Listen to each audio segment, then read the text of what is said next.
네, 이 시간 함께 보실 말씀은 여호수아 9장 3절부터 우리 15절까지 말씀 보겠습니다.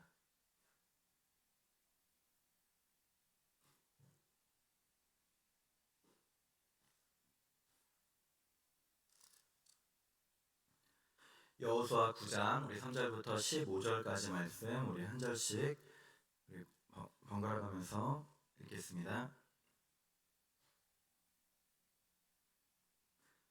기브온 주민들이 여호수아가 여리고와 아이에 행한 일을 듣고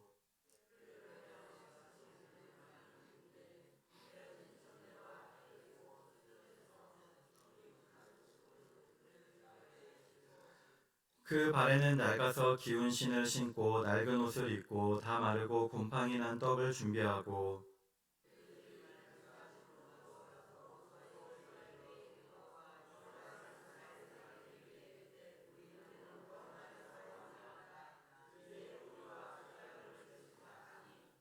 이스라엘 사람들이 히윗 사람에게 이르되 너희가 우리 가운데 거주하는 듯하니 우리가 어떻게 너희와 조약을 맺을 수 있으랴 하나.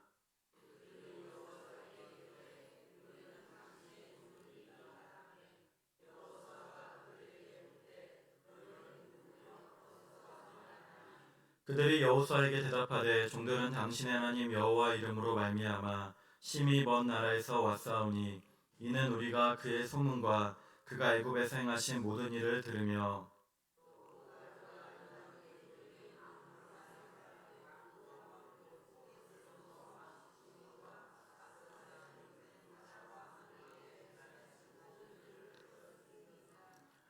그러므로 우리 장로들과 우리나라의 모든 주민이 우리에게 말하여 이르되 너희는 여행할 양식을 손에 가지고 가서 그들을 만나서 그들에게 이르기를 우리는 당신들의 종들이니 이제 우리와 조약을 맺읍시다 하라 하였나이다.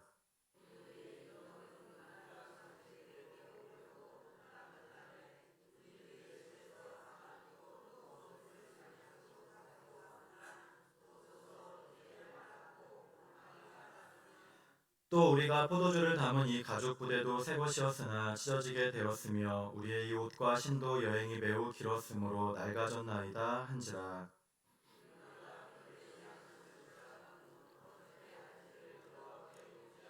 함께 읽겠습니다. 여호수아가 곧 그들과 화친하여 그들을 살리리라는 조약을 맺고 회중 족장들이 그들에게 맹세하였더라. 아멘. 네, 오늘은 여호와께 묻지 아니하고라는 제목으로 오늘 말씀 나누겠습니다. 보이스피싱 살해 인터넷 기사를 검색해 보니 이런 것들이 있습니다. 자녀인 것처럼 위장을 해서 우리 문자를 하고 돈을 이체받는 일인 것입니다. 예를 들면은 우리 아버지들은 아빠 나 지금 나야 지금 바빠 폰 고장 나서 컴퓨터로 문자하는데 보고 있는 대로 답장 줘 이렇게 온다는 것입니다. 이러한 메시지를 아들에게 받은 50대 아버지는 도움이 필요하면 전화를 할 텐데 이 문자를 해서 이상하게 생각했다고 합니다. 그래서 다시 전화를 걸어서 문자를 진짜 보낸 것인지 확인한 결과 이런 보이스피싱 메시지, 불법 스팸 메시지였음을 알게 되었다는 것입니다. 어쨌든 문자 내용은 폰이 고장 났으니까 이 수리비를 보내달라는 것입니다. 또 이런 사례도 있습니다. 내가 신청하지도 않았는데 카드 회사로부터 카드가 발급되었고 본인이 신청한 사실이 없으면 연락을 달라는 문자입니다. 60대 주부인 이분은 가족 중에서 누군가 이제 대신 신청한 것 같아서 별다른 의심 없이 발신번호로 전화를 걸었는데 카드사 직원을 사칭한 보이스피싱 사기범은 통장이 중고거래 사기에 연루되어 구속 수사를 면하려면 이 공탁금을 이체해야 된다고 압박했다는 것입니다. 이상하게 생각해서 다른 사람에게 이러한 사실을 알려서 피해를 면했다는 기사입니다. 엊그제도 TJB 8시 뉴스를 보니까 50대 여성 한 분이 이 저금리로 대안 대출을 해준다는 것에 속아 보이스피싱을 사기를 당할 뻔한 이야기가 나왔습니다. 대안 대출이란 이 기존에 갖고 있던 여러 개의 대출 이것들을 하나로 묶어서 저금리 상품으로 통합해서 대출하고 이자 부담을 줄이는 대출입니다. 그런데 이러한 것을 악용해서 기존 대출에 해지하는 위약금을 내야 된다며 우리 1,000만 원을 달라는 것에 속을 뻔한 사건입니다. 다행히 보이스피싱범이 당장 위약금을 내지 않으면 처벌을 받는다.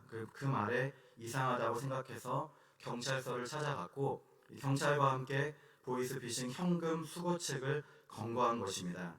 현금을 이제 받으러 온 사람 역시도 고액 아르바이트를 찾다가 고객이 갚는 대출금을 직접 받아오면 대출금의 1%를 이 수당으로 지급한다는 이 광고를 보고 속아 이런 일에 가담하게 되었다는 뉴스였습니다. 사실 이런 보이스피싱 또 이렇게 문자로 거짓 문자를 보내서 클릭을 하거나 전화를 하게 해서 속이는 것은 허다합니다. 저도 설교를 준비하면서 한번 휴대폰 문자 메시지, 이 스팸 문자로 걸러진 것을 쭉 보았습니다. 그런데 보니까 신용카드 끝자리가 써 있고, 그러니까 뭐 이렇게 쭉 써 있고 발급 완료되었다고, 그리고 개설 내용이 없으시면 신고 접수 바란다는 문자가 있었습니다. 그래서 뭐 신속 안내라고 해서 우리가 잘 아는 전화번호 뭐 1호 몇몇에 몇몇몇몇 네 자리로 되어 있는데 검색해 보니까 해당 카드사 고객센터 번호가 아니었습니다. 물론 이런 문자는 아예 국외 발신 문자로 와서 그냥 자동으로 걸러지기는 했는데 만약에 국내 발신 번호나 뭐 02로 되어 있는 문자였으면 그리고 마침 그때 뭐 유효 기간이 만료돼서 카드 교체 발급을 했으면 뭐 저도 충분히 속을 수 있는 내용이었을 것 같습니다. 차단된 메시지들을 몇 개 더 보니까 다른 카드사에서도 비슷한 메시지, 그러니까 뭐 카드사나 사칭해서 그렇게 메시지가 와 있고 또 회원님 뭐 안녕하세요. 공지사항을 잘 읽어주시길 부탁드립니다. 그러면서 이제 안전 링크 그렇게 써 있는 사이트 주소가 되어 있는 메시지가 있었습니다. 한국인터넷진흥원에 따르면 우리 작년에 스미싱 문자 이 탐지 건수는 모두 50여만 건으로 집계되었습니다. 20년, 21년, 22년도를 거치면서 우리나라가 조금 이제 줄어들다가 다시 큰 폭으로 늘어났는데 유형은 주로 이 공공기관을 사칭한 또 아니면 지인을 사칭한 문자가 급증했다고 합니다. 뭐 우리가 잘 알듯이 뭐 택배는 물론이거니와 뭐 건강검진 진단 결과 문자가 오면 우리가 다 보게 되는 것이죠. 또 아니면 교통법규 위반 과태료 뭐 나도 내가 이렇게 했나 하고 눌러볼 수 있고 또 아니면 보험금 환급 이렇게 안내하는 것처럼 공공기관 사칭 문자가 전체 건수의 70%에 이르렀다는 것입니다. 이 외에도 뭐 부고장이라든지 뭐 장례 문자나 아니면 또 청첩장, 또 지인을 사칭한 문자인데 실제로 이 모바일 청첩장인 줄 알고 눌렀다가 개인 정보가 유출돼서 우리 7천만 원대의 대출 사기를 당한 피해 사례도 있다고 합니다. 그러니까 우리 성도님들도 항상 우리가 조심하고 우리 잘 모르실 경우에는 이러한 문자 메시지나 전화하는 것을 주의하셔야 되겠습니다. 저는 뭐 문자가 와도 잘 몰라요. 안 봐요. 그러면 상관없겠지만 아마 젊은 분들도 대부분 나는 아니겠지. 그러고 우리가 생각할 수 있는데 사실 나 역시도 이러한 보이스 피싱, 문자 메시지, 또 요즘 같은 경우는 AI 영상에 속을 수 있음을 알고 우리 주의하셔야 되겠습니다. 우리가 잘 알듯이 기독교 이단도 이런 식으로 사람을 미혹하고 포교합니다. 뭐 취미나 성격 유형 검사, 또 우연한 만남인 것처럼 기독교 단체를 사칭하고 또 설문조사를 하거나 또 대학생이면 동아리를 통해서 또 아니면 대형마트나 우리 백화점 같은 데 문화센터 같은 곳에서 다양한 방법으로 관계를 맺고 신뢰를 얻은 다음에 우리 성경 공부를 하도록 인도하는 것입니다. 그래서 포교 대상자의 상황과 환경에 따라 1대1 맞춤으로 그렇게 속이며 모략 포교를 하는 것입니다. 이처럼 우리 주위에는 사실 우리가 잘 몰라서 그렇지 거짓이 가득하고 나의 이익을 위해서 속이는 경우가 허다합니다. 오늘 말씀의 기브온 주민들도 여호수아와 이스라엘 백성들을 속이는 이야기가 나옵니다. 우리 기브온 족속은 이 다른 가나안 족속들과 마찬가지로 이스라엘 백성들이 싸워서 물리쳐야 되는 족속이었습니다. 그래서 하나님께서는 이 가나안 족속과는 뭐 어떠한 조약이나 화친도 맺지 말고 그들을 다 멸하라고 명하셨습니다. 신명기 20장 16절에 보면은 오직 내 하나님 여호와께서 내게 기업으로 주시는 이 민족들의 성읍에서는 호흡 있는 자를 하나도 살리지 말지니 말씀합니다. 그리고 이 말씀에 따라 여호수아와 이스라엘 백성들은 이제 하나씩 하나씩 가나안 땅을 점령해 가고 있었습니다. 그런데 그만 이스라엘은 속임에 빠진 것입니다. 아무리 해도 자신들이 이길 것 같지 않던 기브온 주민들이 이스라엘을 속였습니다. 그래서 마치 자신들은 이 가나안 주민이 아닌 것처럼, 그러니까 멀리서 온 사람들인 것처럼 그렇게 꾸민 것입니다. 그래서 우리 4절부터 6절에 보니까 헤어진 전대, 헤어지고 찢어져서 기운 가죽 포도주 부대를 나귀에 싣고 또 낡은 신발, 또 낡은 옷을 입고 다 마르고 곰팡이가 난 떡을 가지고 이스라엘에 온 것입니다. 마치 처음에는 아주 깨끗했는데 오다가 그렇게 다 낡아지고 다 상한 것처럼 아주 멀리서 온 것처럼, 그래서 가나안 주민이 아닌 것처럼 이스라엘과 화친하러 온 것처럼 꾸며서 온 것입니다. 그러자 여호수아와 이스라엘 백성들은 이러한 이들의 겉모습만 보고는 곧 이들과 화친하고 말았습니다. 조금만 더 신중했으면, 조금만 더 알아보았으면은 이들은 이스라엘이 멸해야 될 가나안 주민인 것을 알았을 텐데 그렇게 알아보지도 않고 확인도 않은 채 15절에 보니까 덜컥 그들을 죽이지 않으리라, 살려주리라 라는 조약을 맺고 회중 족장들이 맹세를 한 것입니다. 물론 처음에는 7절에 보니까 너희가 우리 가운데 거주하는 듯하니 우리가 어떻게 너희와 조약을 맺을 수 있으리 하면서 의심을 했습니다. 그런데 곧 이들의 거짓에 속아 넘어간 것입니다. 그런데 알고 보니까 우리가 읽지 않았지만 17절에 보니까 기브온 주민들은 이스라엘이 현재 진을 치고 있는 곳과는 불과 3일 길밖에 떨어지지 않았던 것입니다. 그러니까 이스라엘이 멸해야 될 가나안 주민, 그러니까 바로 지금 바로 거의 옆집에 사는, 옆 동네에 사는 사람들인데 그럼에도 불구하고 이스라엘은 하나님 앞에 이들을 죽이지 않겠다고 우리 맹세하는 잘못을 범함으로써 이들을 멸할 수 없게 된 것입니다. 특별히 꼭 맞는 것은 아니지만 속는 그리스도인이라는 글을 보니까 우리 기독교인들은 이 사기를 잘 당한다고 합니다. 사람들에게 잘 속는다는 것입니다. 아마도 교회 안에서 우리가 서로 성도들과 이렇게 어울리다 보니까 또 우리가 서로 사람들을 잘 믿고 하다 보니 세상에서도 나도 모르게 이 믿는 경향이 생겨서 그런 것일지 모르겠습니다. 또 우리가 성경 말씀대로 살다 보니까 도움을 청하는 자에게 거절하지 말라, 우리 말씀 그런 것처럼 거짓말인 줄 알면서도 매정하지 못하다가 우리 속는 것일 수도 있겠습니다.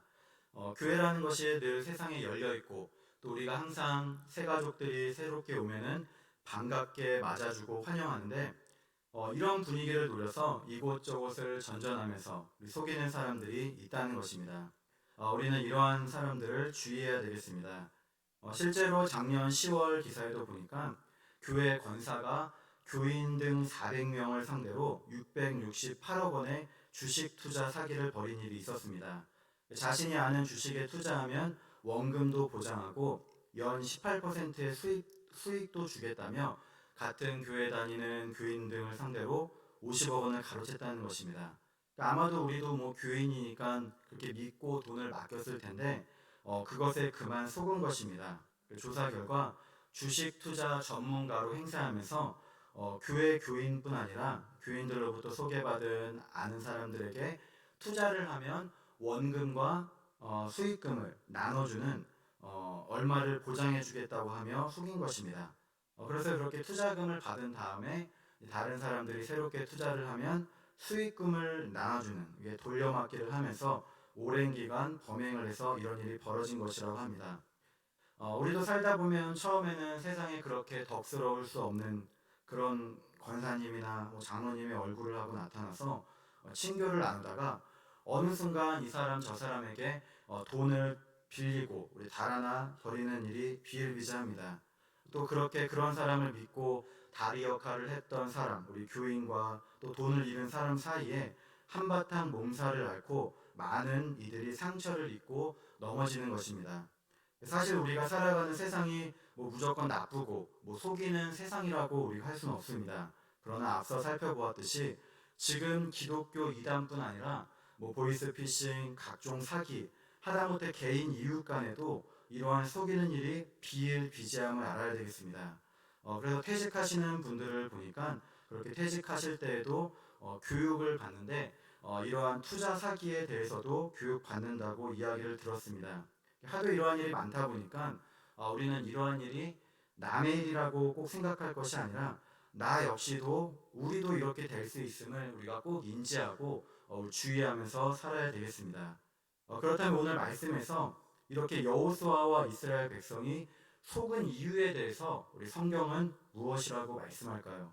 사실 가장 먼저 우리가 생각할 수 있는 것은 이것은 기브온 주민이 나빴어. 어떻게 이렇게 남을 속일 수 있어? 이 기브온족 속 책임이야. 우리가 먼저 속인 이들을 비난해야지 옳습니다. 그런데 성경은 그것을 먼저 언급하기보다는 여호와 하나님께 묻지 아니하였다고 짚으며 지도자들의 잘못을 문제 삼습니다. 물론 오늘 읽은 말씀 9장 뒷부분에 보면 기브온 족속은 이러한 거짓말로 인해서 영원히 이스라엘 백성을 위해 나무를 패며 물을 깃는 자가 되는 저주, 형벌을 받았습니다. 그런데 1차 책임은 백성들의 지도자들에게 있음을 우리 성경은 말씀하는 것입니다. 우리 14절에 보니까 무리가 그들의 양식을 취하고는 어떻게 할지를 여호와께 묻지 아니하고 말씀합니다. 여호와께 묻지 아니하고 지금 이스라엘은 어떤 상황입니까? 하나님의 자녀로서 주님의 종으로서 주님의 군사되어 거룩한 전쟁을 수행하고 있는데 군사령관 되시며 참 주인 되시는 여호와 하나님께는 묻지 않은 채 스스로 판단하고 결정해서 행했다는 것입니다. 여기서 우리가 알 수 있는 것은 하나님의 자녀된 우리는 항상 주님께 묻고 구해야 한다는 것입니다. 여호수아와 이스라엘 회중 족장들이 조금이라도 더 철저하게 알아보고 또 어떻게 행할지를 하나님께 묻고 구하였다면 속지 않았을 것입니다. 기브온 주민의 거짓은 금방 탄로났을 것입니다. 그런데 무엇이 그리 급했는지 또 아니면 아마도 직전에 여리고성과 아이성을 점령한 이 교만에 사로잡혀서 그랬는지 또 이들이 갖고 온 양식과 어쩌면 겉모습에 그만 속았는지 너무나도 쉽게 경계심 없이 이들을 허락하고 화친하는 우를 범한 것입니다. 하나님의 인도하심으로 승승장구하는 이때 어쩌면 가장 잘 나가는 바로 그때 승리에 취했는데 그 순간 싸우지도 않고 스스로 종이 되겠다고 찾아온 기브온 사람들을 아무런 의심 없이 맞아 들이다 쏟게 된 것입니다. 우리도 살아가면서 이러한 잘못이 얼마나 많은지 모르겠습니다. 우리는 이스라엘이 행한 것을 거울 삼아서 항상 하나님께 먼저 여쭈어 보아야 되겠습니다. 우리 사람이 아무리 옳다고 하는 것이라 할지라도 덜컥 따르는 것이 아니라 우리 하나님의 음성을 듣고 뜻을 구하기를 힘써야 되겠습니다. 우리 하나님 제가 무엇을 하려고 하는데 어떤 이런 일을 하고 또 누구를 만나고 어떻게 나가려고 하는데 이 일이 주님의 뜻에 맞는 것입니까? 주님께서 원하시는 바입니까? 기도로 묻고 행할 때 하나님께서 응답해 주시는 것입니다. 그러니까 우리가 바른 판단을 내리고 결정을 내릴 수 있는 것입니다. 역대상 10장 13절로 14절에 보니까 사울 왕도 여호와께 묻지 아니하였으므로 말씀합니다. 그러면서 도리어 하나님의 말씀은 지키지 않고 신접한 자에게 가르치기를 청함으로써 죄악을 범했다고 말씀합니다. 우리 역시도 이렇게 되어서는 안 되겠습니다. 우리가 살아가다 보면 악한 마귀가 우리에게 주는 생각, 우리 감정, 마음에도 우리가 속아서는 안 됩니다. 요한복음 13장 2절에 보니까 마귀가 벌써 시몬의 아들 가롯 유다의 마음에 예수를 팔려는 생각을 넣었더라 말씀합니다. 그러니까 욕심부리며 예수님을 떠나려고 그렇게 한 가롯 유다에게 사단은 그 틈을 타서 예수를 팔려는 생각을 넣었다고 말씀하는 것입니다. 물론 그렇다고 마귀가 유다의 마음에 이런 걸 넣었으니까 가룟 유다는 아무 잘못이 없다고 생각해서는 안 됩니다. 우리 안에 이런 나쁜 생각, 옳지 않은 마음, 욕심이 들어오면 어떻게 해야 됩니까? 이것은 하나님 주시는 생각이 아니야, 올바른 것이 아니야. 그러면서 담대하게 떨쳐내야 되는 것입니다. 그런데 가룟 유다는 그 생각에 동조해서 결국 죄의 길로 걸어간 것입니다.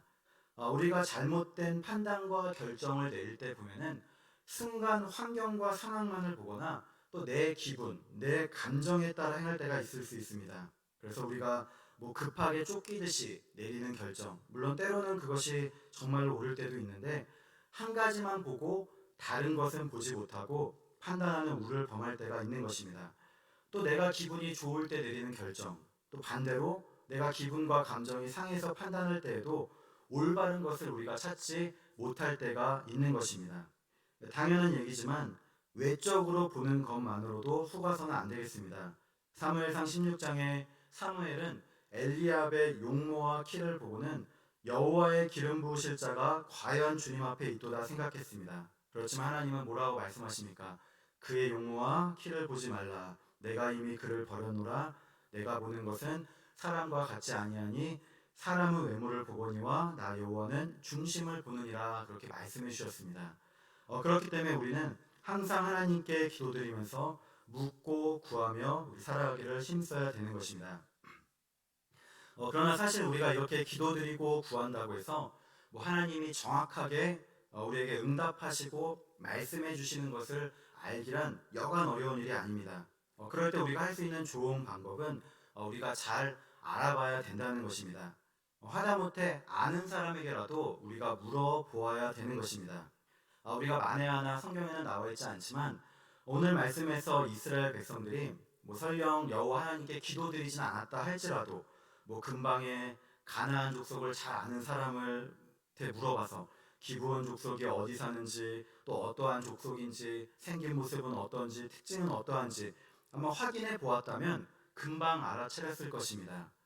지금 우리도 아는 사람에게 물어볼 수 있습니다. 그래서 그것에 대해서 잘 아는 사람, 또 지인이나 주변에게 물어볼 수 있고, 또 지금은 인터넷이 발달돼서 우리가 인터넷 검색을 할 수 있지 않습니까? 또 심지어는 지금은 챗 GPT와 같은 이런 AI 챗봇을 활용도 가능합니다. 물론 모두 맞는 정보는 아니라 할지라도 충분히 7, 80% 이상 필요한 정보나 우리 참고가 가능한 것입니다. 그러나 여호수아는 그렇게 이리저리 알아보지도 않고 정보조차 구하지 않은 것입니다.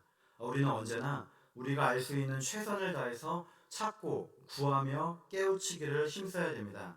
나 스스로 내가 잘 안다고 생각하고 내가 지식과 판단과 경험이 있다고 높이 여기거나 또 어느 한 사람만의 말을 듣고 하기보다는 우리 여러 방면의 지혜를 찾고 구할 줄 알아야 되겠습니다. 그런데 사실 가장 중요한 것은 바로 오늘 말씀에 나오듯이 여호와 하나님께 묻고 구하는 것이 가장 최선의 길이 되는 것입니다. 성경에는 많은 예가 있지만 가장 대표적으로는 왕으로 오른 다윗이 여호와께 묻고 구한 내용이 있습니다. 사무엘하 5장에 보니까 다윗이 왕으로 된 소식을 듣고는 블레셋 족속이 쳐들어오는데 그때 블레셋 사람들이 르바임 골짜기에 가득했다고 말씀합니다. 그때 다윗은 사무엘하 5장 19절에 보니까 다윗이 여호와께 여쭈어 이르되 내가 블레셋 사람들에게로 올라가리까 구합니다. 또 다윗은 사무엘하 5장 23절에서도 여호와께 여쭈니 우리 구해서 하나님의 방법대로 승리한 것입니다. 성경 말씀이니까 당연히 뭐 그랬겠지, 뭐 그렇게 나오겠지 하는데 이게 무슨 대수냐 할지 모르지만 다윗과 똑같은 상황에서 사울왕은 그렇지 않았습니다. 사무엘상 14장 19절에 보니까 사울이 제사장에게 말할 때 블레셋 사람들의 진영에 소동이 점점 더한지라 사울이 제사장에게 이르되 내 손을 거두라 하고 사울은 하나님의 뜻을 구하려고 하나님께 물어보려다가 상황을 보고는 손을 거두라 제사장으로 하여금 그렇게 묻지 말고 조금 더 빨리 공격해서 블레셋을 치고자 한 것입니다. 이렇게 사울왕과 같이 기도하려고 하다가 포기하고 하나님의 뜻을 구하려다가 그만두는 우리 신앙의 모습은 어쩌면 우리의 모습과도 마찬가지일 것입니다. 지금 당장에 아무런 어려움이 없을 수 있습니다. 하지만 지금은 괜찮아 보여도 어느 순간 가서 하나님을 떠나는 결정을 내리고 하나하나 하나님의 말씀과 뜻에 어긋나는 길로 나아갈 수 있는 것입니다. 오늘 말씀에 여호수아와 이스라엘 백성들이 행한 잘못과 같이 그릇된 일을 행할 수 있는 것입니다. 그래서 우리는 이렇게 되어서는 안 되겠습니다. 당장에 우리가 교회 와서 기도드리고 예배드린다고 갑자기 뭐 상황이 나아지고 뭐 가야 할 길이 빛이 보이듯이 열려서 인도함을 받는 것은 물론 아닙니다. 근데 성경은 분명히 말씀하기를 하나님을 믿고 의지하는 삶, 말씀을 우리가 바르게 듣고 그 말씀에 순종하는 삶을 살아갈 때 하나님께서는 우리의 길을 지도하시고 바른 길로 인도하신다고 약속하십니다. 이런 의미로 우리가 같이 알아두면 좋은 말씀이 있는데 바로 잠언 3장 5절 6절, 잠언 16장 9절, 예레미야 10장 23절과 욥기 23장 10절입니다. 하나씩 보면 이렇습니다. 먼저 잠언 3장 5절로 6절에 보면은 너는 마음을 다하여 여호와를 신뢰하고 내 명철을 의지하지 말라. 너는 범사에 그를 인정하라. 그리하면 내 길을 지도하시리라 말씀합니다. 또 잠언 16장 9절 우리가 잘 아는 말씀대로 사람이 마음으로 자기의 길을 계획할지라도 그의 걸음을 인도하시는 이는 여호와시니라 말씀합니다. 우리의 명철, 우리의 지혜, 과거 경험을 의지하기보다는 모든 일에 하나님을 믿고 인정해서 겸손하게 기도드리며 살아야 함을 교훈합니다. 그럴 때 하나님께서는 우리의 길을 지도해 주신다는 것입니다. 또 우리가 아무리 계획하고 노력한다고 할지라도 우리의 걸음을 인도하시는 분은 여호와 하나님이심을 믿고 인정해야 되는 것입니다. 두 번째는 예레미야와 욥기 말씀입니다. 예레미야 10장 23절에 보면 여호와여 내가 알거니와 사람의 길이 자신에게 있지 아니하니 걸음을 지도함이 걷는 자에게 있지 아니하니라 말씀합니다.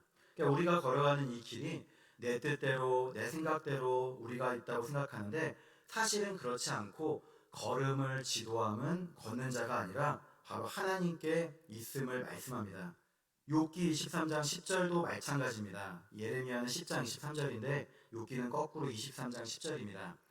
내가 가는 그 길을 그가 아시나니 그가 나를 단련하신 후에는 내가 순금같이 되어 나오리라. 이 역시도 우리 삶의 길 가운데 하나님의 인도하심과 보호하심을 통해서 우리가 연단되고 또 그렇게 됨으로써 더욱 주님의 자녀로 믿음 가운데 서 나가게 됨을 알려주는 말씀인 것입니다.